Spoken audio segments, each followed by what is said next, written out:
YouTubies. So, been a while, that's for sure. Hubby is at work right now, so I'm hopefully gonna try to answer some of these questions, get them done quick before I'm interrupted by my kiddo. First off, before I do these, because I did pre-read them, I'm gonna say right now, this is just my opinion. Okay? Oh my god, I'm a person and I have an opinion. Just like all my videos, it's just my opinion, just my thoughts. So just because you maybe disagree with me on some of these does not mean that I hold a grudge or anything like that. I don't need to be told that you disagree with me. I like to hear people's thoughts. But do I care if you disagree? No. Basically, just my little disclaimer. Okay. So first question is, how does consciousness work? Do all things have consciousness? Is the universe conscious? I like to think that everything is conscious. We are learning that crystals can talk to each other and kind of communicate in their own way. It's not how you and I communicate to each other, but it is a way of communication. Just like how trees communicate with each other, so do crystals, and crystals are seen as rocks. So, does everything have consciousness? Probably. Does the universe have consciousness? Yeah, I think so. I think, you know, the world is aware of itself. I mean, look at what Mother Nature's doing right now. In the world. Oh my god. I'd say the universe is conscious, yes. Probably. How does it work? I can't really define that, I guess. I guess if something's living, then to me it must have some level of consciousness. And if something can communicate either to its own species or to other species, I figure it's conscious. Somebody's got a fire going and I smell it and it's like, oh, let me sit in the backyard with you. Oh my god. Okay. Are there other realms, worlds, dimensions, realities, and universes? Other dimensions? I'm gonna say yeah. Fairly certain other dimensions exist. Other planes around us, things that we don't see. Like look at the microscopic level. To me that's a whole different reality and a whole different dimension that I just don't necessarily pick up every single little thing with my human eye. So as for other dimensions and worlds and universes, as somebody who's lost family members, I would like to say yes, that there's a alternate reality out there where, you know, this person didn't die and maybe that person, you know, their life is a little different. So I like to think that there is. Is there? I don't know. I can't tell you. Can't tell you. But I'd like to think so. Outdoor rituals versus indoor rituals. This is where all my answers are going to get ridiculously long. I prefer outdoor rituals. And here's the reason why. You can't control nature. You can't make it rain when you want it to rain. You can help it a little, but you could plan this outdoor ritual to a T. And something could change. Something could happen. Energy is more free to move around and circulate. And I think that it's just much more magical and grounding to be outside. However, there is nothing wrong with indoor rituals. An indoor ritual is not any less magical in a way. In the way that you may live in an area where it is unsafe to do outdoor things. Weather may be bad. You may live in a place like mine where you go outside and, you know, have a fire in a fire pit, an illegal fire pit that you're allowed to have, and the landlady's gonna show up and bitch and tell you to put it out and all that shit. So depending on where you live, indoor rituals just as magical. I prefer having windows open if I'm gonna do an indoor ritual.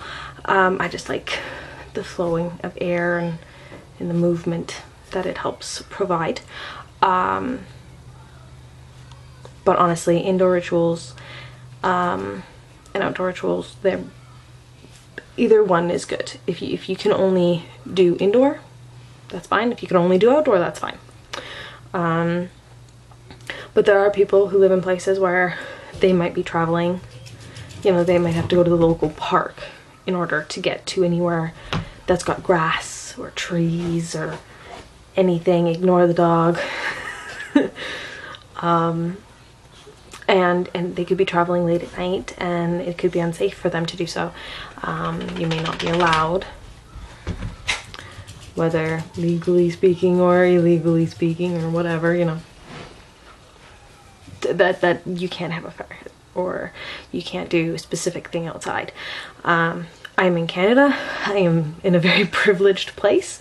You know, I can legally run around my yard buck naked if I want to, and yeah.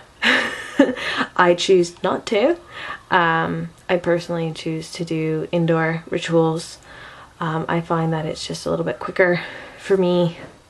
You know, all I gotta do is kind of pull up my stuff a little bit, and then, like, obviously, you know, if I'm home alone with the kiddo, I'm gonna want to be around in case she wakes up, or in the house to hear where she's at. So there's that. Do you use or would you try psychoactive drugs, hallucinogens, etc. for spiritual purposes? I think it's safe to say that we've all tried drugs at least once. Personally, and I know that this is where people are gonna not agree with me so much, I don't believe in using it for spiritual purposes. It may help in some cases. It may help to, you know, it may have helped us in the past when we lived very much primal, but I don't feel that it is necessary at this point. I'm lucky in the way that I have a child who points out the magic every single day. You know, kids are awesome because they notice every little detail of a growing plant. They'll notice things that we just don't notice. And if you try, you will find the magic. And I don't think that using drugs is necessarily the best way to do that. Now, if you are going to do it, obviously you want a plant-based one.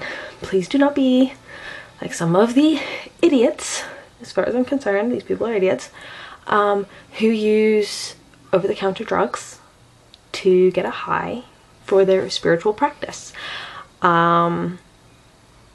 Sorry, but I totally do not think that you using a man-made thing is going to help you spiritually.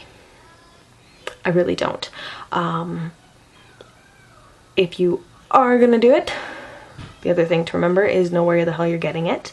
Especially in my area recently, people have been lacing mostly pot with drugs that are lethal, and you'll get kids who are dropping dead or are now in critical condition because some idiot laced the drugs. So obviously, please go about it safely. Please use your head if you're gonna do it, and don't use the man-made bullshit. Pretty simple, in my opinion. Do you use a code of ethics? I guess my motto is, you know, harm none but take no shit at this point in my life. Some people, all of the rules are necessary, I think, to some degree. You know, when I first found the craft, I was very much into self-harm, due to everything else and all the rest of the bullshit. And the harm none rule really did help me get through that. But then I, you know, kind of went, you know, if I'm not, you know, if I don't stand up for myself, then I'm harming myself in just a different way. So I've really changed that. And I think, you know, it's a dog-eat-dog world. It sucks, but it's true. So, I purposely do not go out of my way to harm people, but at the same time, you don't mess with me, you don't mess with my husband, and you sure as hell don't mess with my kids or my pets, because fuck you. You're gonna get a lot of shit if you try. So, that's sort of my thing. You know, I'm not gonna be a mean person just because I'm having a bad day. I'm not gonna go out of my way to hurt somebody.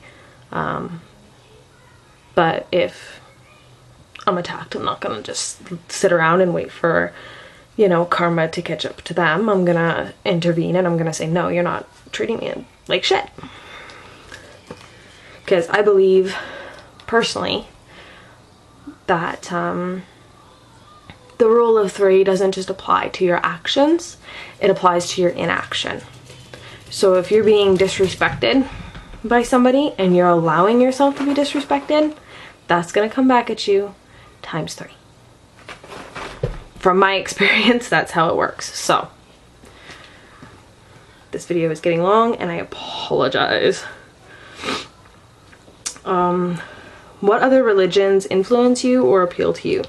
I don't think it's so much other religions that influence me, but my ancestry and my family tree and cultures that not only my family originated from, but that have become part of my family and wanted to move into my family through marriage and whatnot.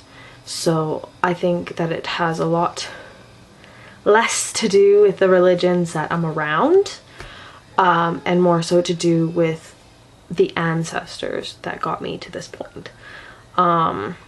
Because at the end of the day, you are the love of thousands and you are the product of those thousands. And I think it influences quite a bit of what I do.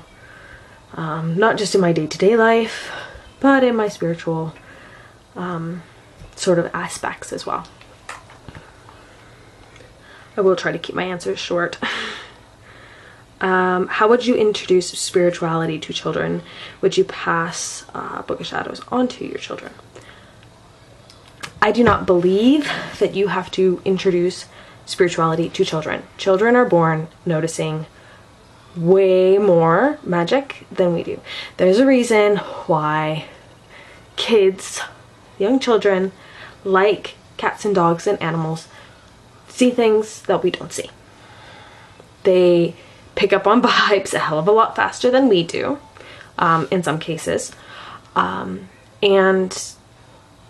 like I've said before, they notice every detail.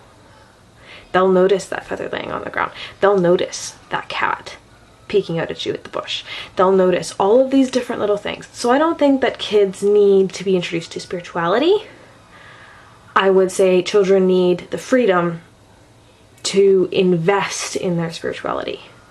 So when my kid is sitting there playing in the dirt and looking at weeds, I'm not gonna mess with her. I'm not gonna take away from that time. I'm not gonna distract her from that because she's discovering for herself earth and plants, and I let her interact with the different elements as much as I can, safely, obviously. Candles are pretty much all my kid knows for fire. When it's in a fireplace, she doesn't like to go near it because she feels the heat. So, you know, my kid plays it safe.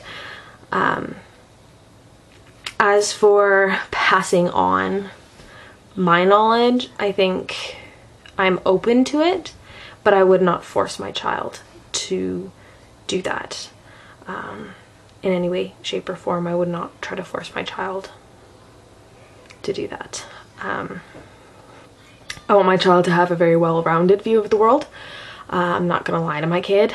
You know, at Christmas time we celebrate Yule and family. That's what we celebrate in our house. We don't do Santa. I'm not gonna lie to my kid. You know, Valentine's Day, we actually don't celebrate that here. Mostly because, you know, my husband's birthday is the day after and our wedding anniversary is the day before, so it's a little, it's interesting. In February, it's very interesting. But anyway, I will introduce my child to different things. I will teach her the truths about things. I'm not going to tell her that one thing is Christian and you know, create one of those people. I'm trying to get my thoughts together. Basically, I will introduce her to as much as I can, but I'm not going to take the initiative to try to feed her my spirituality. I'm gonna let her kind of discover for herself. And if she comes to me asking questions or asking to go do different experiences, absolutely, I will do my best to help her out with that. I don't know how long I can let this video get. These are very, very long and I apologize. Okay, funeral rites and how would you prefer your remains to be treated? Funeral rites, I think the funeral part is for the people left behind. I don't think it has anything to do with, you know, obviously you passing away, like that is just a rite of passage, as part of this world. But I definitely think that the funeral part and how things are done after you go have a little bit less to do and more with the people who are left behind and facing that. Personally, I would like to have my remains cremated. My husband and I have discussed this. We want to be cremated, and then if the kids want to spread our ashes, they can, but personally we would prefer to be planted using the tree seed method. We would like to do that. But of course, if the kids need to hold on to our ashes for a couple of years and each take turns, or if they feel that they need to spread our ashes, that's totally up to them. I'll be dead. I'm not gonna care, really. Rites for the birth of the child, adoption, naming, and blessing ceremonies. That one is a very, very large one, and I think I'm going to do a separate video on that because I think I need to dedicate a whole video to that. Simply because I am pregnant and I will be having a baby, and it is a huge rite of passage that does not get spoken about enough by pagans and Wiccans and whatnot. We really don't speak enough about it in the process that goes through there. So thank you for watching. I apologize for the length of the video, and I apologize for not getting it up sooner. Again, disclaimer, these are just my thoughts. Don't take them seriously. Like, please take me seriously as a person, but don't take my thoughts overly seriously. I'm just sharing. So anyway, thank you and bless. Bye.